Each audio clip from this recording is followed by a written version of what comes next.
श्री का अर्थ होता है लक्ष्मी, मद का अर्थ होता अहंकार, अहंकरोतु सा अहंकारा, श्रीमद भागवत। अच्छा, भागवत शब्द का अर्थ क्या है?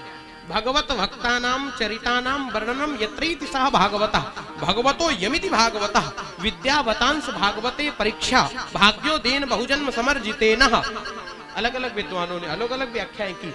भगवतो यमिति भागवता, जो भगवत जनों के लिए है, भगवत जन जिनके हृदय में भगवान विराजमान है, जो भगवान के सेवक हैं।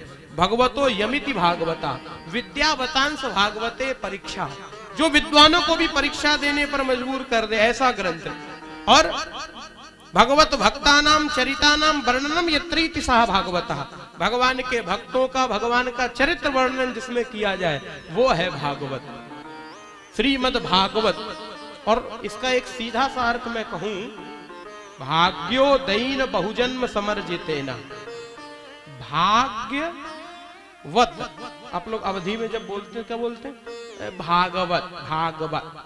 जब इसको बिल्कुल स्लो स्लो बोलोगे ना तो क्या निकलेगा? भाग्यवत। ये जो भागवत है ना, ये भाग्यवत है। ये कभी पुरुषार्थ से प्राप्त नहीं होती, ये भाग्य से ही प्राप्त होती। कोई कितना भी पुरुषार्थ कर ले, लेकिन ये प्राप्त होने वाली नहीं। श्रीमद भागवत महापुराण, महान पुराण का अर्थ होता है यच युवार नाकौ इति सूत्रेण पुरा अपि नवम भवति पुराणम। पुरानी बात का नवीनीकरण। कोई बात घटना बहुत पुरानी हो, लेकिन जब आप सुनो तो सुनने में नई लगे। यहाँ पत्रकार महोदय बैठे हैं, सुनने में घटना कोई बहुत पुरानी हो, लेकिन जब भी सुनो तो सुनने में नई लगे। अब कैसे समझ में आए?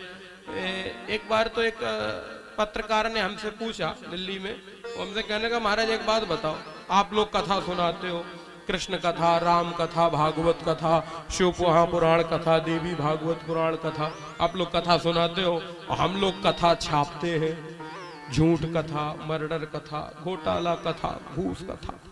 आप लोग कांड सुनाते हो, बाल कांड, अयोध्या कांड, उत्तर कांड, लंका कांड, हम लोग कांड छापते हैं, निठारी कांड, हवाला कांड, हत्या कांड, मर्डर कांड, हम लोग रोज कांड छापते हैं। लेकिन आपकी कथाओं में लोग इतना इतना इंतजार करते हैं, इतनी भीड़ होती है, इतने लोग सुनते हैं, और हमारे अखबार को पढ़ने के लिए इतनी भीड़ नहीं होती। ऐसा क्यों है? हमने कहा एक बात बताओ भैया, सवेरे सवेरे आप जगे और आपके दरवाजे पर एक अखबार बेचने वाला आ गया, अखबार विक्रेता, और उसने आपके हाथ में अखबार दे दिया।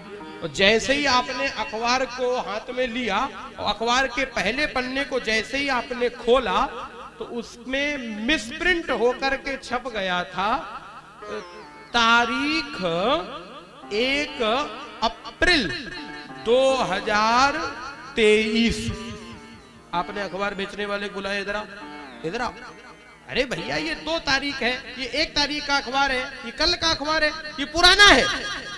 बाबूजी कल थोड़ी बारिश होने लगी थी, 1 तारीख को थोड़ा ओले ओले गिर के पानी आनी बरस गया तो थोड़ा बांट नहीं पाए। हमारे घर में बिल्कुल ज्यों की त्यों रखा रहा, हमने खोला नहीं, पढ़ा नहीं, 1-2 रुपया कम दे दो। अरे पागल आदमी हो, ये 2 तारीख है, ये 1 तारीख का अखबार है, ये रद्दी है, पुराना है, बासी है। एक रात अखबार विक्रेता के घर में रखा रहा, वो अखबार पुराना हो गया, बासी हो गया, रद्दी हो गया। और ये कथाएं, ये महापुराण कितने युगों पहले हमारे महापुरुषों ने लिखी और कितने युगों ने पढ़ी, और भी ना जाने कितने युग पढ़ेंगे, लेकिन आज तक ये कथा कभी पुरानी नहीं हो पाई। आज तक कोई नहीं कह पाया कि ये कथा पुरानी है। क्यों? क्योंकि जो अखबार में छपी है वो इंसान की कहानी है, लेकिन जो भागवत में छपी है, जो रामचरितमानस में छपी है, वो भगवान की कहानी है।